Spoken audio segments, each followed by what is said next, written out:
les tracasseries qu'ils subissent au quotidien sur la gare, ce qui est la résultante des nombreuses réformes initiées par le conseil communal. Terence Bello, Henri Ganti.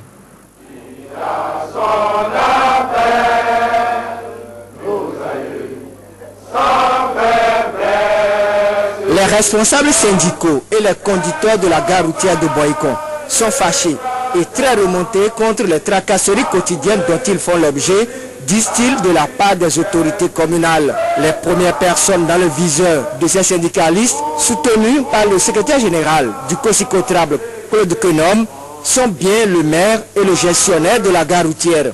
Ensemble, au cours d'une conférence de presse, ils ont dénoncé avec la dernière rigueur les mauvaises pratiques qui ont cours sur la gare et qui profitent, selon eux, aussi bien à l'administration communale et à certains conducteurs. Conducteurs de Boycon paient plus de taxes qu'ils n'en payaient sans même savoir à quoi servent leurs sous.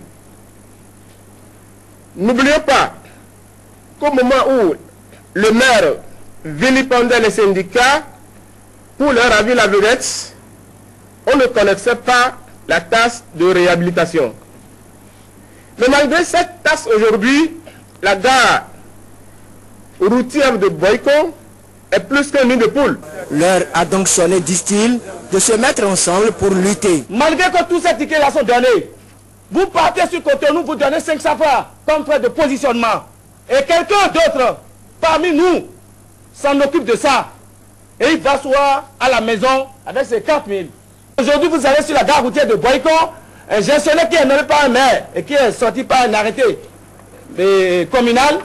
Ce gestionnaire est pas moins de 600 000 francs à 800 000 francs par mois. Et nous avons les preuves. Donc nous, syndicats, nous avons fini par comprendre que l'heure doit sonner. Comment faire pour amener la balle à terre? Les syndicalistes proposent à l'autorité et aux gestionnaires. Il doit cesser immédiatement sa politique de diviser pour régner et laisser les syndicats s'organiser selon l'organigramme de leurs bureaux nationaux respectifs. Que les gestionnaires évitent surtout d'être à l'origine de faux frais sur la gare routière et que le volet d'assistance sociale inclus dans la réhabilitation soit effectif dans son application.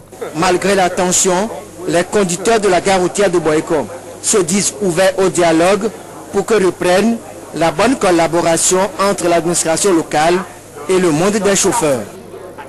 En réaction à cette conférence de presse des syndicats des conducteurs de la gare routière de Boycon, le porte-parole de la mairie parle d'une machination politique, une manœuvre qui, selon lui, ne peut ébranler le conseil communal de Boycon dans la mise en œuvre de sa réforme sur la gare.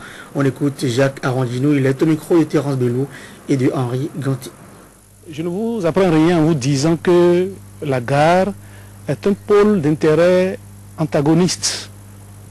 Les gens ont voulu, à l'aide de la décentralisation, gérer les affaires de la gare comme cela se passait il y a 15 ans, 20 ans. Le maire Lucas Tropo a dit non, en se basant sur les textes, en nommant dans un premier temps un gestionnaire. De nombreuses réformes courageuses ont été engagées au niveau de la gare routière. Je vous apprends également rien en vous disant qu'il y a de ces responsables syndicaux-là qui font leur beurre sur le dos des chauffeurs. Ils ne bougent pas, ils ne connaissent pas les tracasseries de la route, mais tous les jours, il y en a parmi eux qui sont à 50 000 francs par jour. Il y en a qui sont à 40 000 francs, 30 000 francs par jour. Et en 15 ans, 20 ans, l'état de la gare est resté tel que vous l'avez constaté aujourd'hui.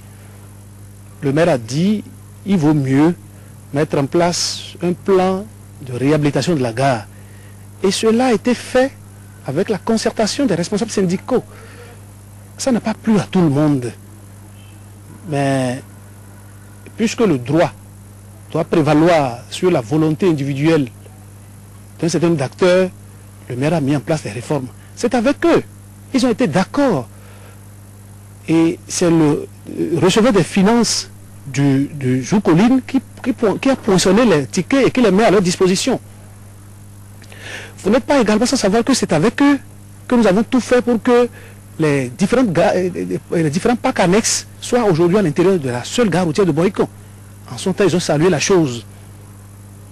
Je suis très surpris aujourd'hui que sans jamais demander au maire où est-ce que nous en sommes par rapport au plan de réhabilitation, ni de façon orale ni écrite, sans s'approcher du receveur percepteur qui garde les fonds de réhabilitation, ils disent aujourd'hui qu'il n'y a pas réhabilitation, il y a surfacturation, il y a mauvaise gestion. Je voudrais leur rappeler que c'est sous le maire, Lucas Tropo, que les femmes des chauffeurs ont eu une enveloppe de 5 millions de francs pour le microcrédit. Je voudrais également leur rappeler que c'est sous le maire Lucas Tropo que la gare routière est dotée d'un générateur donc électrique, un groupe électrogène capable de fournir du courant électrique pour la gare, pour le centre de santé et même pour le marché. C'est également sous lui que la salle de conférence est entièrement meublée. C'est vrai que l'argent ne l'a pas apporté de là-haut. Aujourd'hui, on est en train de fermer petitement les vannes qui alimentent les poches des responsables syndicaux. C'est tout ce qui leur fait mal. Mais je voudrais leur dire, ils ne sont pas forcément méchants.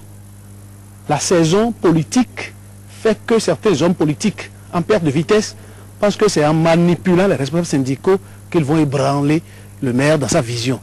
Nous sommes totalement sereins.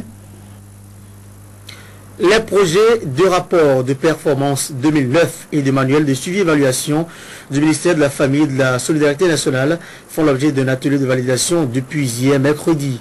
Cadres et responsables à divers niveaux du ministère prennent part à cette rencontre qui dure 3 jours. Zakat Latondi, Barnabé, Messa. Les cadres du ministère de la Famille et de la Solidarité nationale, réunis pour cet atelier de validation de 3 jours, se penchent sur 2 activités. Il s'agit de la validation du rapport de performance de leur ministère au titre de l'année 2009 et du manuel de suivi-évaluation. 2 événements qui s'inscrivent dans la mise en œuvre de la réforme budgétaire de l'année. Une approche basée sur la gestion axée sur les résultats. Premièrement, il faut réaliser un suivi-évaluation efficace de l'ensemble des programmes tout au long de l'année. Et deuxièmement, il faut à la fin de l'exercice produire un rapport de performance qui traduit quels sont les résultats qui ont pu être atteints, donc pour apprécier l'efficacité de l'action qui a été mise en place.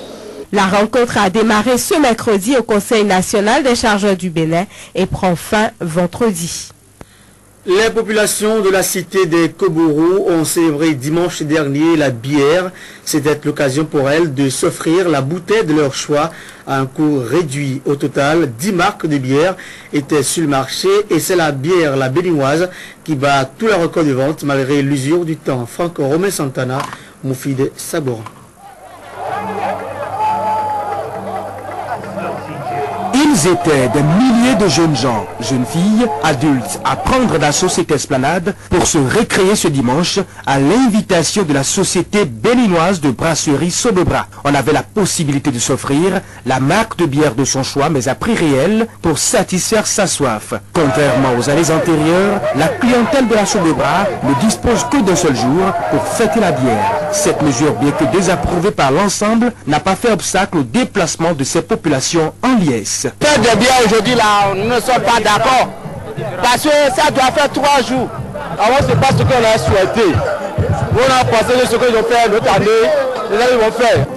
C'est sur fond de belles sonorités des artistes en vogue que la bière, qu'elle soit la béninoise, la Flag, Castel, Guinness, Ecubavaria, 33 Export, Beaufort Light ou Lager, pour ne citer que ces quelques marques, a coulé à flot dans la gorge de cette marée humaine. Personne n'a voulu se faire compter l'événement. C'est une fois par an, c'est pour cela qu'on est venu se distraire. On dit que ça va faire des bières, nous allons obliger de venir nous divertir. Devenue désormais une tradition, la fête de la bière édition 2010 est particulière au regard des innovations apportées dans l'organisation.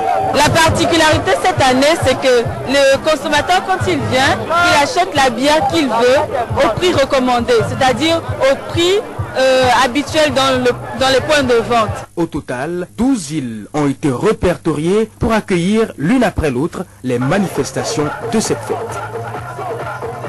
Voilà, c'est la fin du 13h de ce jour. Merci de l'avoir suivi et surtout, n'oubliez pas le rendez-vous de ce soir. Vous êtes invités à suivre ce soir à partir de 22h le débat télévisé entre les deux candidats qui sont venus au second tour de l'élection présidentielle en Côte d'Ivoire. Il s'agit de Laurent Gbagbo et Alassane Dramane Ouattara. Prenez donc le rendez-vous.